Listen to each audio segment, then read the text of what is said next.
It's a fantasy studio, since the entire play is fantasy. Therefore, what is real, and what is not is up to your imagination. The time, by the way, is the present.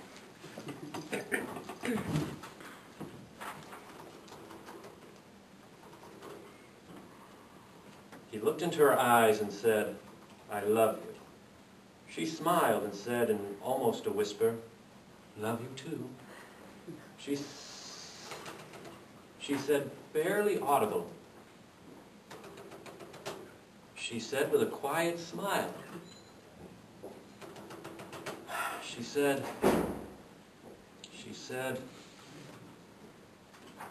he looked into her eyes and said, "I love you."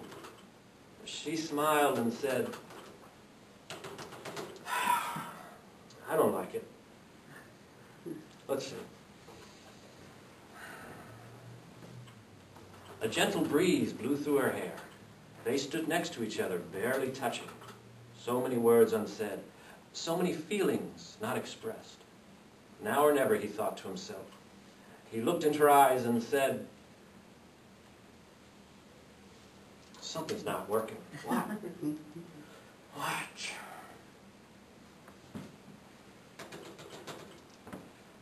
He had loved this woman since the first day they met. He wasn't sure how she felt about him. He knew she enjoyed being in his company. He knew she felt comfortable with him. But did she love him? Did she have those same feelings for him as he did for her? He didn't know, but he had to take a chance. He had to tell her. He looked into her eyes and said, "I love you." I need some inspiration. I need some great creative thought to jump into my head. I need to take a walk, or maybe go to the park, go to Starbucks and write, be around people with their laptops, go to the mall, window shop, have sex, take a shower, read the Bible, do something to get my creative juices working. Oh, help, oh great creative spirits, help. Oh, for a muse of fire that would ascend the brightest heaven of intervention, a kingdom for a stage. Princes to act, and monarchs to behold the swelling scene. Then should the warlike Harry, like himself, assume the port of Mars, and at his heels, leashed in, like hounds, should famine, sword, and fire crouch for employment. Excuse me. But pardon, gentle Zal. Excuse me. The flat, unraised spirits that have dared on this unworthy scaffold to bring forth so great an object. Who are you, and how did you get into my apartment? You called me. I called you? Yes. You called me when you said, "Oh, for a muse of fire." I'm your muse. No. You are not my muse, and I did not call you.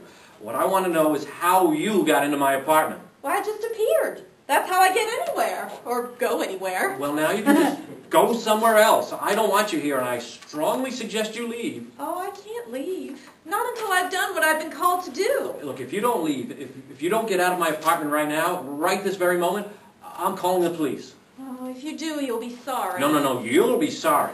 Now, would you please leave? I don't want to get physical with you, but I want you out of here, right now. Well, I told you I can't leave. If you call the police, they're going to think you're crazy, because they won't be able to see me. You were the only one who can see me. I'm your muse. Your door is locked, right? So I didn't come in through your door, and I sure didn't come in through your window dressed the way I am. I just appeared. Why? Because you called me. Oh, for a muse of fire. Well, if I called you, I want you to go back to where you came from. Don't you want help with your novel? Love Circle? How did you know the title of my book? I haven't shared that with anyone. Well, I also know the names of your two main characters, Robert and Diane. Are you for real? Oh, if you're asking if I'm a real muse, well, yes. But if you're asking if I'm a real being, like a human being, no. I'm a spirit being. Are you saying you're a real-life muse? Yes! You're a real-life muse, and I'm here to help you with your novel. What then makes you think I need help? Oh, you wouldn't have called me if you didn't need help. And I want you to know I've helped a lot of writers before I came here to help you. Let me ask you a question. Who wrote Shakespeare's plays? Well, I know there's a lot of controversy about that, but I would like to think that Shakespeare wrote Shakespeare's plays. You're right. But where do you think he got his inspiration? Me. Before he wrote his first play, he called on me. In fact, he's the reason I came into being in the first place. I've always been around, but I didn't have any form. Not until Shakespeare called me. And I've been around ever since. I helped Shakespeare with every play he wrote. Romeo and Juliet, A Midsummer Night's Dream, Hamlet, Julius Caesar, Othello, Twelfth Night, As You Like It, The Merchant of Venice, King Lear, Macbeth, Richard III. I was there from his first play to his last. And his speeches. I helped him there too. Oh, Romeo, Romeo, wherefore art thou Romeo? Deny thy father and refuse thy name. Or, if thou wilt not, be but sworn my love, and I'll no longer be a Capulet. Round about the cauldron go, in the poisoned entrails throw. Toad, that under cold stone days and nights has 31 sweltered venom sleeping got. Boil thou first in the charmed pot. Double toil and trouble, fire burn and cauldron bubble. That's from Macbeth. You know, the three witches. And Dickens. I helped Dickens. It was the best of times. It was the worst of times. 'Tis a far, far better thing that I do than I have ever done. A far, far better rest that I go than I have ever known. And who do you think inspired Annabel Lee? It was many and many a year ago, in a kingdom by the sea, that a maiden there lived whom you may know by the name of Annabel Lee. And this maiden, she lived with no other thought than to love and be loved by me. If it weren't for me, Edgar Allan Poe would have never written a word. He was always depressed.